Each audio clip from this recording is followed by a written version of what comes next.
च धर्मस्य सर्वधर्मस्वरूपिणे अवतारवरिष्ठाय रामकृष्णाय ते नमः। जननीं शारदां देवीं रामकृष्णं जगद्गुरुं पादपद्मे तयोश्रित्वा प्रणमामि मुहुर्मुहुः। नमः Shri यतिराजाय विवेकानन्दसूरये सच्चित्सुखस्वरूपाय स्वामिने तापहारिणे।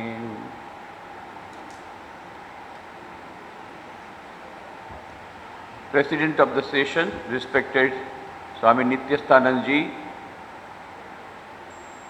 dear brother Atma Priyanand ji, dear brother monks, dear sisters, brothers, and dear students.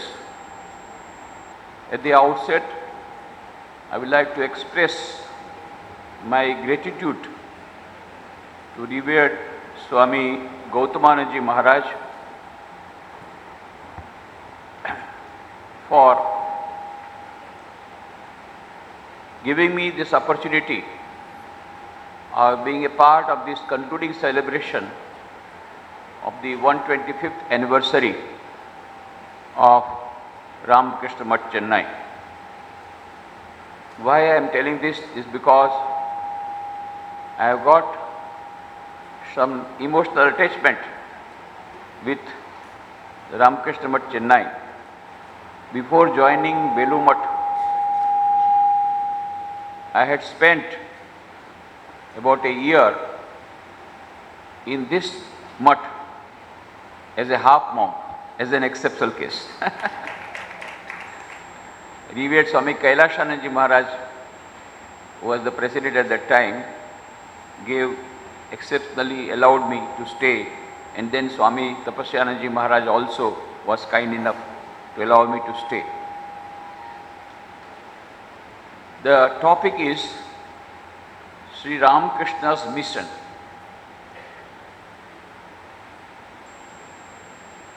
Ramakrishna mission we know, but is it Sri Ramakrishna's mission or not? That's what we have to consider. When Swami Vivekananda was in America, one day he told an American lady, in America, I had one of the greatest temptations of my life. And the lady asked him, may I know, Swami, who is she? Swamiji said, oh, it is not a woman. That is the power of organization. So Swamiji was very much impressed by the organizing capability of the Americans. That is one reason when after returning from America, he started Ramakrishna Mission as an association which was later registered under Societies Registration Act in 1909. But he started on 1st May 1897. So it is Swami Vivekananda's mission. But why he gave the name Ramakrishna Mission is that is his greatness. You know, now in the corporate sector, the type of leadership that is being given prominence is servant leadership. Robert Greenleaf started it, and now it has become very popular. But for them it is a recent phenomenon. But Swami Vivekananda practiced it 125 years back. Sri Krishna practiced it 3000 years back. What is servant leadership?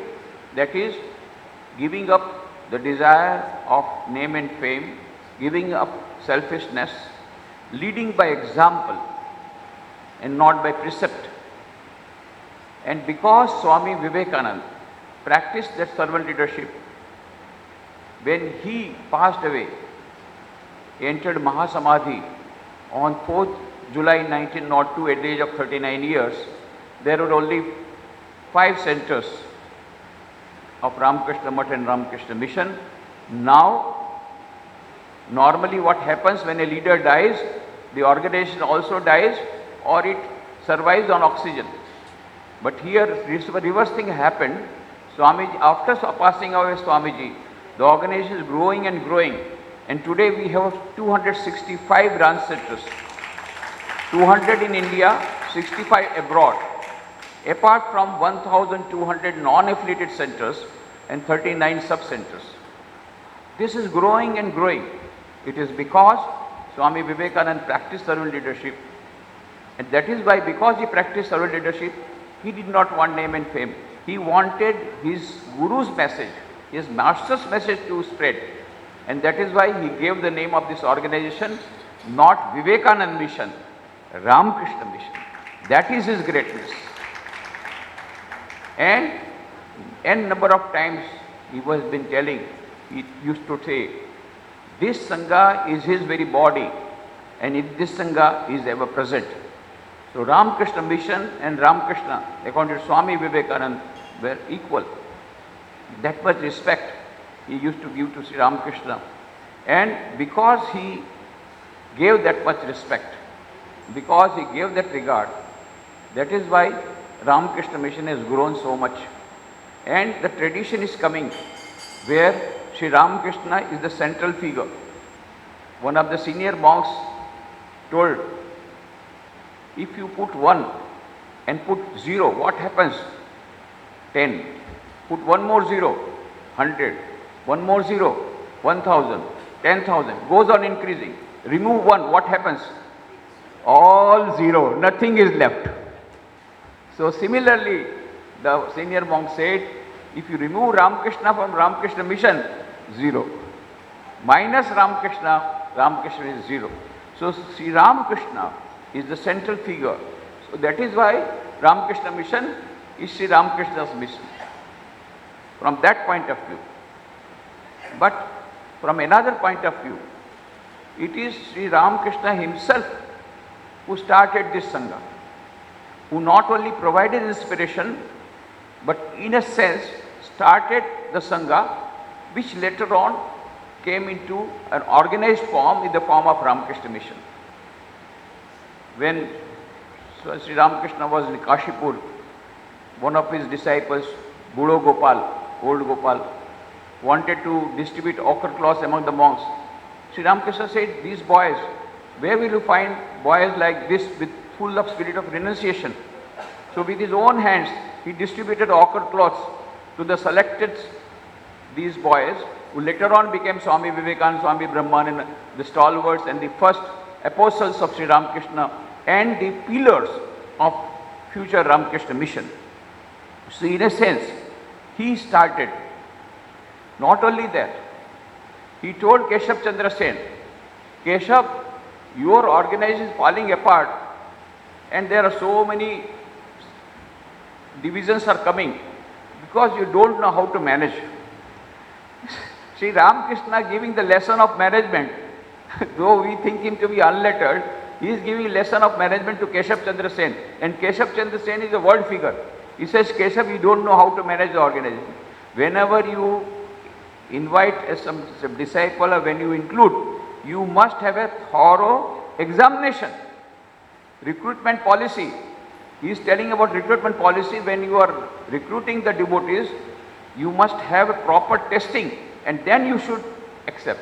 Sri Ramakrishna did that. He tested the disciples, then accepted. Not only that, he knew after his passing away, the organization has to grow. So what he did, what is done is that you delegate the powers.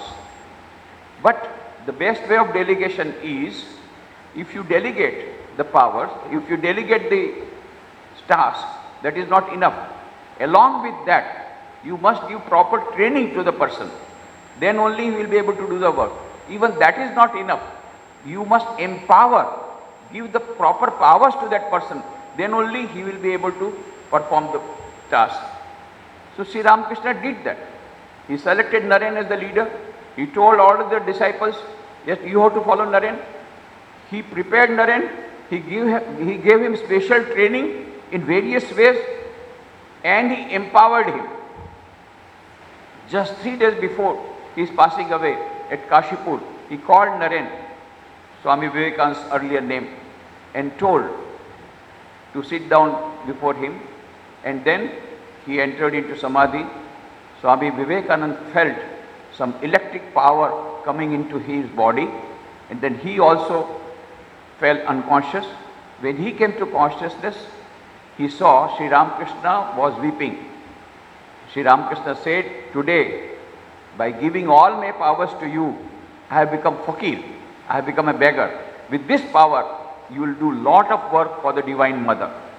So, he not only selected the leader, he not only gave training to him, also empowered him, spiritual empowerment and also other types of empowerment. So that is why this Ramakrishna is growing, because it has been started by Sri Ramakrishna, it has been nurtured by Sri Ramakrishna, and time and again, in a very, sometimes in a mystical way, Sri Ramakrishna is providing not only the inspiration, but the impetus and also the guidance from time to time. He also wrote in a piece of paper, Naren Shikhe Deve, Naren will teach the world. Naren says, Swami Vivekananda, no, I will not do, I will not do. Sri Ramakrishna said, what? Tumi ki tumhar hard karbe. Your very bones will have to do it. And Swami Vivekananda had to do it. Later on he had to do it. When he was traveling all over Gujarat, he met Swami Trigunataranji at Porbandar and he said, Sarada, now I am beginning to understand what our Gurudev used to tell about me. Now I really feel within me so much power that I can revolutionize the world. And to the Maharaja of Porbandar he said, I have a mission to perform, but I do not know exactly what it is and from where I should start. So all these things he came to him later on. But Swami Vivekananda had already, Sri Ramakrishna had already prepared the background. When Sri Ramakrishna was in Kashipur, that time Swami Vivekananda, that is Narennath, that time used to tell Sri Ramakrishna, you please give me whatever you want to give. You please give. Sri Ramakrishna, you see, I am so sick and you are forcing me like this. Swami Vivekananda said, Naren said, that is why I am forcing, because the doctor said you are not going to survive. So before you pass away, give whatever you want to give. Sri Ramakrishna said, what type of person? Then he said, okay, one day, okay, what do you want? Tell me. He said, I want to remain immersed in samadhi like Shukdev. From time to time, I will come down to this physical level, eat something to preserve my body. Again, I will go into samadhi. Just imagine what type of a disciple. He wants to always remain immersed in samadhi. And that is the highest state of spiritual experiences. But Sri Ramakrishna was a unique guru of a unique disciple.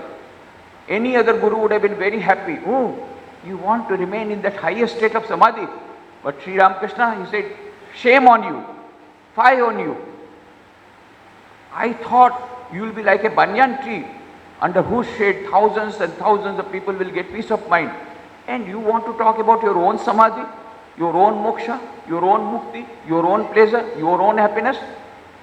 No. There is a state higher than this samadhi.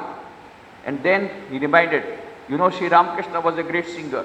Swami Vivekananda was also a great singer. So whenever Swami Vivekananda would come, Naren, please sing. And when Naren will sing and they say, I am going, no. Before you sing this song, then you go. That was the favorite song of Sri Ramakrishna. Favorite song of Swami Vivekananda. Which is that song? The song written by the last Mughal emperor, Bahadur Shah Zafar. He was a Sufi. So, but the ideas that are given in this song is nothing but Advait Vedanta. तुझसे हमने दिल को लगाया, जो कुछ है सो तू ही है, एक तुझको अपना पाया, जो कुछ है सो तू ही है. Oh Lord, you are present everywhere. So then afterwards Swami Vivekananda, that time he could not understand, gradually understood what Sri Ramakrishna was meant, that when you close your eyes, there is God. When you open your eyes, God is not there. God is present in every human being. God is present everywhere. And that is why later on, he told his brother disciples, so far you had heard the mantras, Matru Devo Bhava, Pitru Devo Bhava, Acharya Devo Bhava, Atiti Devo Bhava. I am giving some additional mantras for the present age. What is that? Daridra Devo Bhava, Rogi Devo Bhava. Worship the God who is present in the poor people. Worship the God who is coming in the form of sick people. So the inspiration that Swami Vivekananda gave to his brother's disciples and his disciples was derived from Sri Ramakrishna. And let us remember, let us not forget that incident which happened at Dakshineshwar. Sri Ramakrishna was talking about Vaishnavism, about Vaishnav Dharma, and there were disciples sitting. One of them was Narendranath. And he was telling there are three things in Vaishnava religion. Number one is Name Ruchi. We should have love towards the name of the Lord. We must take the name of the Lord. Second, Vaishnava Seva. We must serve the Vaishnavas. Third, Jive Daya. When he said Jive Daya, compassion to the Jivas, he suddenly entered into Samadhi state. When he came down to normal plane, he said, what? What did you say? Jive Daya? No. Jive Daya no. Jive Shiva Gyane Seva. Compassion? Who are you to show compassion? You are a small worm crawling on this earth. Will you give compassion to others? Will you show compassion to others? No. Not showing compassion. Serving God in the human beings. This worship of God in human beings, this seeing God in everything, was taught by Sri Ramakrishna to Swami Vivekananda, which he taught to his brother disciples and disciples. And that is how the Ramakrishna is today. Why it is so popular? Last year we had carried out various types of service activities. About 1,000 crore rupees total. 1,000 crore rupees of work has been done by Ramakrishna Mission. But who did the first relief work? Who carried out the first relief work? Of course, according to history, Swami Akhandanand in Murshidabad.